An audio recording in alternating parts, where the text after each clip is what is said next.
Welcome to our fifth and final webinar in this series of webinars, which is the Ministry of Managing Money. Today, we're going to look primarily at the PCC Statistical and Financial Report. And I thought, well, this is actually a nice transition for the webinars because this is a little bit broader than just for treasurers. As we know, often clerks of session and others are involved in filling in the statistical report, so everyone has been invited who might be interested in this, and it might transition us to some new webinars we've been talking about for clerks of session, but that's sort of maybe in the future. Today we're going to look at the story of how to tell your congregational story by looking at filling in the PCC statistical report. And now one of the benefits of doing a webinar like this is that you can rope in multiple people to present, and this really is a collaborative effort. I'm really delighted to have this team working with me, and it's been interesting actually because when we've worked on the prep meetings, the questions that are asked, and then it's even helped us to adapt a little bit the instructions and the questions that are asked in the statistical guide. So I'm very grateful. I've got Morris Mawhinney. He's from the Presbytery of West Toronto and a Presbytery treasurer, and also serves on the PCC's Finance Committee. I've got Larry Eastwood, a congregational treasurer from BC. Bill Patterson, a congregational treasurer from Alberta. And then from the national office, we've got Terry Lee Hamilton, who's joining us from the General Assembly office, Jim McDonald, who's the development manager for stewardship and planned giving, Maggie Lewin, who does the gifts administration for stewardship and planned giving, and Heather Chappell, who's the education coordinator for stewardship and planned giving. And then from financial services, we have Jackie Sigletti, who's the senior administrator, as well as Oliver Ning, who's the Chief Financial Officer. And just a reminder of some of the resources that can help you with the information that's in this webinar: the PCC's Treasurer's Handbook, which can be found under the financial resources, and it will be updated shortly. We've been updating it as we go along, and we've got a few updates from this webinar that will be sure get put into it. And then, of course, there is this statistical report guide, which includes instructions for completing the PCC statistical report using the online form. And we're going to talk about that more in a minute. All right, so that's our background. Let me welcome you once again. It was really fun to see everybody's names as they were registering and all the churches that are represented. So let us begin. What is the PCC statistical and financial report? Well, what does it do? First of all, it helps us express our connectedness. We are a connectional church and we do mission and ministry together. So the statistical report does a few things. First of all, it becomes the official record and helps tell the story about our denomination. The Acts and Proceedings, it's reported every year in the Acts and Proceedings, which are shared with our ecumenical, interfaith, and international partners around the world. Some presbyteries will use the information in the statistical report to look at the health of a congregation, just as a starting point, and to give them some information. As well, we use it for shared stewardship in a couple of different areas. First of all, it's used in the calculation of the dollar base, which is used for the pension assessment, which is 4.5% of the dollar base, and for the Presbyterian sharing allocation, which is recommended to be 10% of the dollar base.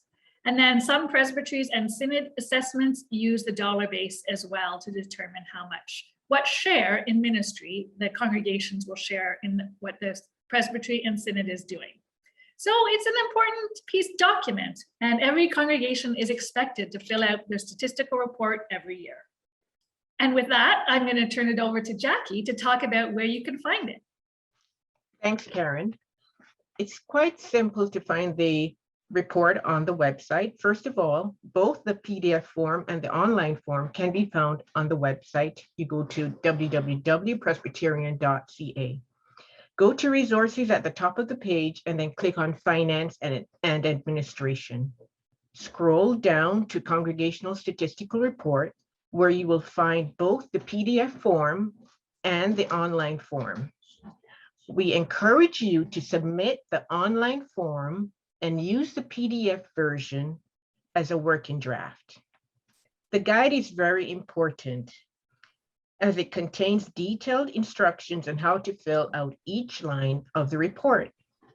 The instructions may change from year to year, so it is important to check the instructions for each year before completing the form.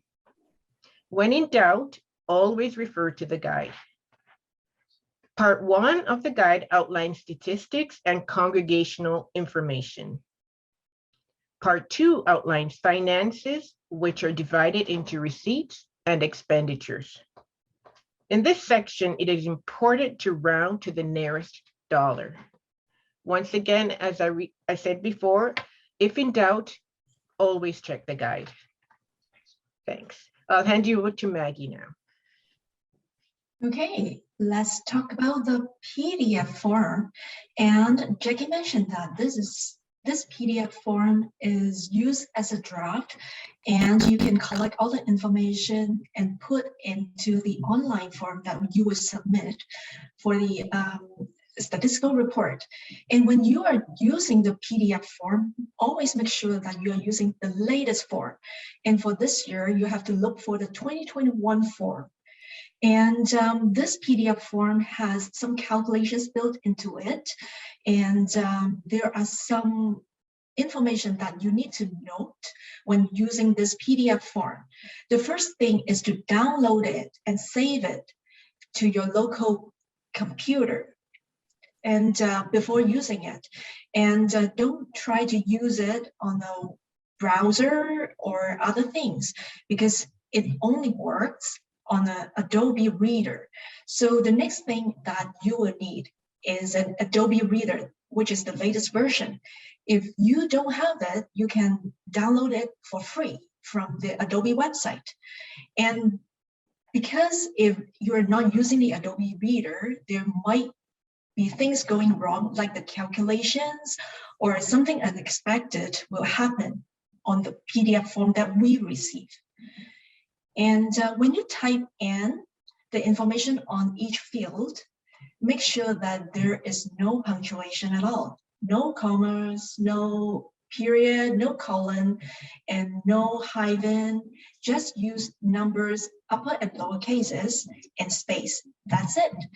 And for the PDF form, you can always save it and reopen it for later and continue it with it. And for all the calculations that are built in on the form, you will see there is a little asterisk at the end of that question. And those tells you that there is a calculation within it. And when you complete this form, and you may need collaborative effort from the others to pull everything together, then you can transfer this information into the online form. But for some congregations, they might find it a little bit challenging to use the online form, and they may not have the ability to fill out an online form. And you can still send in the PDF form, but be sure to follow all the instructions given above. And if you send in a PDF form and you find there are some corrections that you have to make after the form is submitted, and bring that up to Jackie and email her with the changes. And so now let's talk about the online form. A few years ago, we introduced the online statistical report so the congregations can start filling out the statistical report electronically. This helps us keep the cost low for entering the data for the needs of the exit proceedings. And this is actually the most effective way of reporting the statistical report. And it is the easiest way when we process it and bring the data over to the system. And as we mentioned before, the PDF form will have some unexpected behavior if you're using the old form or use other applications that is not the Adobe Reader or editor, or use other browsers, that sometimes the calculations will go wrong. And so in order to prevent those like mistakes or incorrect information, we recommend that you use the online form and use the PDF form as the draft. So to start using the online form, and you can just go to the Presbyterian.ca resources and finance and scroll down for the that year's online statistical report form and click on that. And this will bring you to the page that you see on the screen. And you can enter your name and email address over there and click on the button at the bottom that is Create My Online Stat Form. And then this will give you access to the actual statistical online form. And once you click that Create Link button, you will see a green check on the screen that you know that, okay, you have submitted a request. And you will see a link that will bring you to the actual statistical report online form, and save this link. And you can also share with others who also help to put the data together on the stat report. And because this link appears on the screen, you may thought, okay, it's very clumsy for me to copy it over or to save it. You will receive an email with the same information. And on the screen, you will see this is the sample of the email that you will receive. And you can just pass this email along to your ministry partners who help fill out this statistical report as well. What if you don't see this email in your inbox? Check the spam folder. If you don't see it in your spam folder, and just email Jackie and let her know. We'll find it for you. So when you click on the actual statistical report online form link, this is what you will see. And you will start input all your congregation's data online. And this online form spans across multiple pages. And on each page, you will see a next button.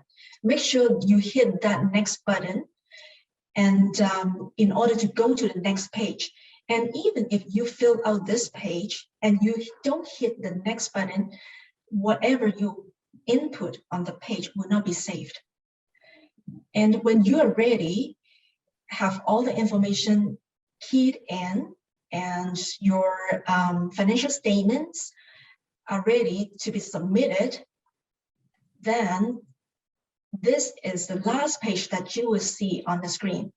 And click on the Submit Statistical Report whenever you are ready. And once this Submit button is clicked on, then you are sending the statistical report to the national office. And you will receive an email with a summary of all the information that you filled out on the statistical report for your own record. You can forward that email to the presbytery clerk or a presbytery representative for the record. And if you don't see that email in your inbox, then better check your spam box. If you can't see it, and talk to Jackie again, this becomes a slogan of the day. Talk to Jackie or check your spam box. And this email that you received, there is a line in red reminding you to forward this email to your presbytery clerk or the representative by the April 15th of that year. And this year, the deadline for sending in the stat report is also April 15th.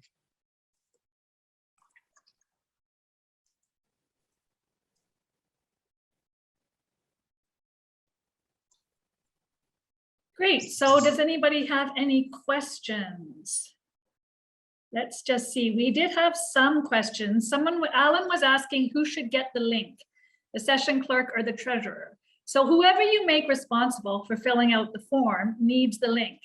A lot of churches have 2 people who fill out the form. So whoever begins to fill out the form and puts in their email address at the very beginning, they're the ones who are going to get the link in their email, and then they can forward it to their partner or partners who are helping to fill it out. So if you have your clerk of session filling out the first part of this form, then they can fill out the form. If it's the treasurer begins it, then they can start and then send it to the clerk of session. Now, we do have a question whether or not the completed form should go to the clerk of presbytery first. And this depends on your presbytery. So there's many presbyteries who have their presbytery, or there's some presbyteries who like to check the statistics before we get the statistics. In that sense, you can share once you have everything filled out, you can send your clerk of presbytery the link and they can look at it first. And then you can submit it to national office.